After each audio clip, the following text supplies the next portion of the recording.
Hello అండి, welcome to my channel. Evening టైంలో పిల్లలకి స్నాక్స్లా అని ఈరోజైతే నేను ఇలా స్పాంజ్ కేక్ అయితే ప్రిపేర్ చేశానండి. ఇది జస్ట్ 2 ఎగ్స్తోనే ప్రిపేర్ చేశాను. ఇంచుమించు ఒక ½ కేజీ కేక్ వరకు అయితే అవుతుంది. మనము జనరల్గా ఇంట్లో బర్త్డే కేక్స్ ప్రిపేర్ చేసుకోవాలన్నా సేమ్ మెథడ్ అయితే యూస్ చేస్తూ ఉంటాను. చాలా బాగా వస్తుందండి, సింపుల్గా అయిపోతుంది కూడా త్వరగా. 2 ఎగ్స్ తీసుకోవాలి. 2 ఎగ్స్ని కూడా మంచిగా బీట్ చేసుకోవాలి. ఇలా నేను డైరెక్ట్గా వేసేసాను. మీరు అలా కాకుండా ఒకసారి ఎగ్స్ అయితే చెక్ చేసుకోండి. నేను ఎలా చెక్ చేస్తానంటే వాటర్ ఒక గిన్నెలో పోసేసి దానిలో ఎగ్స్ వేసామంటే ఎగ్స్ కిందికి వెళ్ళిపోతేనేమో మంచివి, పైకి తేలితేనేమో ఎగ్స్ పాడైపోయినట్లు. అలా ముందే చెక్ చేసుకున్నాను కాబట్టి నేను ఇలా డైరెక్ట్గా గిన్నెలో అయితే ఎగ్స్ వేసేసాను. దీన్ని స్లో మెథడ్ అండి. ఓన్లీ 1 లేదంటే 2 ప్రెషర్ ఉంటుంది కదా, అంత మాత్రమే ఉంచేసి మనము బీట్ చేసుకోవాలి. చిన్నగా బీట్ చేసుకుంటేనే ఒక 7 to 8 మినిట్స్ అయితే కంపల్సరీ పడుతుంది. పట్టినా సరే జాగ్రత్తగా చేసుకోవాలి. మనము హడావుడిగా ఎక్కువ మోడ్స్ పెట్టేసామంటే మనకి ప్లఫీగా అయితే రాదు. దీనిలోనే కొద్దిగా వెనిలా ఎసెన్స్ అండి, 1 స్పూన్ వరకు సరిపోతుంది. చిన్నది టీ స్పూన్ ఉంటుంది కదా అంత. షుగర్ని ముందుగానే పౌడర్ చేసుకోవాలండి. ఇక్కడ నేను మీకు చూపిస్తున్న గ్లాస్ ఉంది కదా, అది టీ గ్లాస్ మెజరింగ్ అనమాట. 1 కప్పు లాగా అయితే సరిపోతుంది. ఎగ్జాక్ట్గా నేను ఆ గ్లాస్ అయితే తీసుకున్నానండి 2 ఎగ్స్కి. షుగర్ని బాగా మెత్తగా పౌడర్ చేసుకోవాలి. షుగర్ని కానీ మనం పౌడర్ చేయకపోతే కేకు మనకి తడిగా వస్తుంది, నిలవ ఉండదండి, బూజు పడుతుంది. అందుకని కంపల్సరీ మనము షుగర్ని అయితే మిక్సీ చేసుకున్న తర్వాతే వేసుకోవాలి. దీనిలోనే కొద్దిగా షుగర్ వేసి బీట్ చేసుకున్న తర్వాత ఆయిల్ కూడా నేను ½ గ్లాసే వేసాను, మొత్తం అయితే వేయలేదు. ½ గ్లాస్ వేసేసి స్లోగానే బీట్ చేసుకోవాలి. హడావుడి కంగారు లేకుండా 1 by 1 కొద్దిగా వేసుకుంటూ అయితే బీట్ చేయాలి. ఇలా బీట్ చేస్తూ ఉంటే మనకి కొద్దిసేపటికైతే ఇలా ఫ్లఫీగా అయితే అవుతుంది. ఇక్కడ నేను మీకు వీడియోలో చూపిస్తున్నాను చూడండి. ఈ కన్సిస్టెన్సీ అయితే రావాలి. వచ్చిన తర్వాత మనం బీటర్ తీసేసి ఇప్పుడు దీన్ని పక్కన పెట్టుకొని డ్రై ఇంగ్రీడియంట్స్ అన్నీ ఉంటాయి కదా, మైదా ఇంకా బేకింగ్ పౌడరు, ఇవన్నీ కూడా కలుపుకోవాలండి. ఎగ్జాక్ట్గా షుగర్ ఎంత తీసుకుంటే అదే గ్లాస్ మెజరింగ్తో మనము మైదా కూడా తీసుకోవాలి. ఒక ½ స్పూన్ సరిపోతుందండి. టేబుల్ స్పూన్ ఉంటుంది కదా, ఆ టేబుల్ స్పూన్ ½ స్పూన్ అయితే మనము బేకింగ్ పౌడర్ వేసుకోవాలి. వేసేసుకొని ఇలా మొత్తం జల్లిచ్చేసుకోవాలి. ఇలా మనకి జల్లించడం వల్ల ఎక్కడ ఉండలు కట్టకుండా గడ్డలు లేకుండా మంచిగా అయితే పౌడర్లా స్ప్రెడ్ అయిపోతుంది. అందుకని చెప్పేసి ఇలా చేసుకోవాలి. స్పాచులా ఉంటుంది కదా, స్పాచులా తీసేసుకొని ఇలా కట్ అండ్ ఫోల్డ్ మెథడ్ అండి. ఎటు తిప్పినా సరే ఒకే వైపు తిప్పాలి, ఆపోజిట్ డైరెక్షన్లో మళ్ళీ తిప్పకూడదు. ఇలా కొద్ది టైం అయితే పడుతుందండి. దీనికి కూడా 3 to 4 మినిట్స్ అయితే పడుతుంది. ఇక్కడ నేను స్పీడ్ పెట్టానండి వీడియో, అందుకని చెప్పేసి ఇలా గబగబా కలిపేసినట్లుంది. కానీ స్లోగానే కలుపుకోవాలండి. 3 to 4 మినిట్స్ కలిపేసిన తర్వాత దీనిలో అయితే డ్రై ఫ్రూట్స్ ఉంటాయి కదా, జీడిపప్పు తీసుకున్నాను నేను. ఇలా వేస్తే టేస్ట్ చాలా బాగుంటుందండి. జీడిపప్పును కూడా ఇలా మనకి డ్రై ఫ్రూట్స్ది చాప్ చేసుకునేది ఉంది కదా, దీంతో అయితే ఇలా కొన్ని వేసి కొన్ని అయితే పైన గార్నిష్ చేద్దామని పక్కన పెట్టుకున్నాను.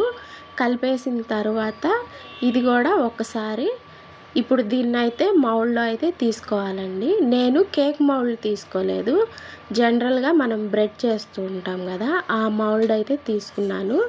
ఆ మౌల్డ్లో నేను ఆయిల్ కానీ మైదా కానీ ఇలాంటి ఏమీ డస్ట్ చేయలేదండి. జస్ట్ బటర్ పేపర్ ఉంటుంది కదా, అలాంటి పేపరే తీసేసుకొని దాన్ని అయితే ఇలా మెజర్ చూసేసుకొని కట్ చేసి దానిలో అయితే నీట్గా అయితే సర్దేశాను. ఇలా చేస్తే సరిపోతుందండి. మనకి పెద్దగా అడుగు అంటడం అలాంటివి కూడా ఏమీ ఉండవు. ఇప్పుడు మనం కలిపి పెట్టుకున్నాం కదా ముందుగా ఆ బ్యాటర్, అది కూడా వేసేసుకోవాలి దీనిలో. నేను బ్యాటర్లో పాలు వేయలేదు. ఎందుకు వేయలేదు అంటే పాలు వేసినా కూడా మనకి ఎక్కువ నిల్వ ఉండదండి. టేస్ట్ కూడా కొద్దిగా కేకు మనకి లైట్గా చెమ్మగా అనిపించడం, లేదంటే తడిగా అనిపించడం అలా అవుతుంది. నేను అంతకుముందు వేసినప్పుడు గమనించాను. అందుకని చెప్పి ఈ మధ్య అలా వేయట్లేదు. ఇలా వేస్తేనే నాకు చాలా బాగా అనిపిస్తుంది అని చెప్పేసి పాలైతే స్కిప్ చేస్తున్నాను. ఎప్పుడన్నా బాగా థిక్గా అయిపోయింది కన్సిస్టెన్సీ అంటే కొద్దిగానే జస్ట్ కొన్ని స్పూన్స్ అయితే వేసి కలిపేస్తూ ఉంటాను. ఇలా మనం మౌల్డ్లో వేసేసుకున్న తర్వాత ఒక్కసారి దీన్ని ట్యాప్ చేయాలండి. మనకి ఎక్కడన్నా లోపల ఎయిర్ బబుల్స్ అలాంటివి ఉంటే కూడా అవి ఫామ్ అవ్వకుండా మంచిగా సెట్ అయిపోతుంది అనమాట బ్యాటర్ అంతా కూడా. జీడిపప్పుని మళ్ళీ ఒకసారి ఇలా అయితే పైన గార్నిష్ చేసుకున్నానండి. ఇలా వేస్తే మంచి కలర్ వస్తుంది పైన మనకి కేక్కి, అందుకని వేస్తూ ఉంటాను. దీన్ని నేను ఓవెన్లో బేకింగ్ మోడ్ ఉంటుంది కదా, బేకింగ్ మోడ్లో 30 మినిట్స్ అయితే పెట్టానండి. పెట్టేసిన తర్వాత పర్ఫెక్ట్గా అయితే కుక్ అయిపోయింది మొత్తం కూడా, బేక్ అయిపోయింది. ఇప్పుడు నేను పూర్తిగా చల్లారనిచ్చే ఓపెన్ చేస్తున్నాను. చల్లారకపోతే మనకి బ్రెడ్ అనేది విరిగిపోయిద్ది, లేదు అంటే గట్టిగా ఉండిద్ది. పూర్తిగా చల్లారితే పర్ఫెక్ట్గా మనకైతే సెట్ అయిపోయి ఉంటుంది కాబట్టి తినేటప్పుడు చాలా టేస్ట్ ఉంటుంది, సాఫ్ట్గా మెత్తగా ఉంటుంది కేక్ కూడా. ఇలా డీమౌల్డ్ అయితే చేసేసానండి. చేసేసిన తర్వాత వీటిని ఈ పేపర్ ఇదంతా తీసేసి కట్ చేసుకోవాలి. మీరు నమ్మరు, ఎంత టేస్ట్ ఉందంటే జస్ట్ 2xతో చేస్తే ఇమీడియట్గా పిల్లలు ఈవినింగ్ స్కూల్ నుంచి వచ్చేటప్పటికే రెడీ చేసి పెట్టాను. యాక్చువల్గా నేను మధ్యాహ్నం వీడియో షూట్ చేశాను. ఇది ఈవినింగ్ వాళ్ళు వచ్చే టైం కల్లా పూర్తిగా చల్లారిపోయింది. వాళ్ళ ముందే కట్ చేశాను, అప్పుడే తినేశారు కూడా. అంత టేస్ట్ ఉంటుంది. మనం బేకరీస్లో కెమికల్స్ లేకుండా చక్కగా ఇలా ఇంట్లోనే సింపుల్గా ఈజీగా అయితే చేసుకోవచ్చండి. మీరు కూడా సేమ్ మెథడు ఒక్కసారి ట్రై చేసి ఎలా వచ్చిందనేది నాకు కామెంట్ చేయండి. నేను నైఫ్తో అయితే మొత్తం చక్కగా కట్ చేసేసాను. కట్ చేసిన తర్వాత నేను ఇక్కడ వీడియోలో దీన్ని ఇలా మధ్యలోకి కట్ చేసి చూపిస్తున్నాను చూడండి. ఎక్కడ మనకి కూడా ఎటువంటి లమ్స్ ఉండవు, ఏది ఉండవు, చాలా సాఫ్ట్గా ఉంటుంది.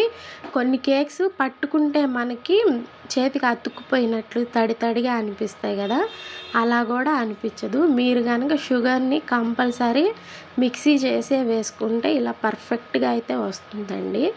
ఎగ్స్ ఎక్కువ వేసేసినా సరే మనకి రబ్బర్లా అయిపోతుంది కేకు.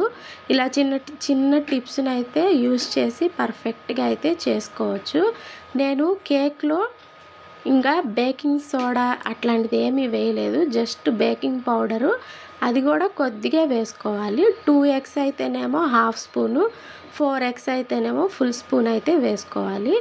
2xకి వచ్చేసి ఒక గ్లాసు పర్ఫెక్ట్గా సరిపోతుందండి. షుగరు కానీ ఏదైనా సరే మనము ఎగ్స్ని బట్టి పెంచుకుంటూ ఉండాలి క్వాంటిటీని.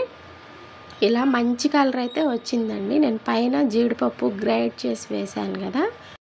చిన్నప్పుడు నేనైతే కప్ కేక్స్ కొనుక్కున్నప్పుడు దానికి పేపర్ అతుక్కొని ఉండేది కదా, అది ఇలాగే తినేదాన్ని. చాలా నచ్చిద్ది, సూపర్ ఉండిద్ది టేస్ట్.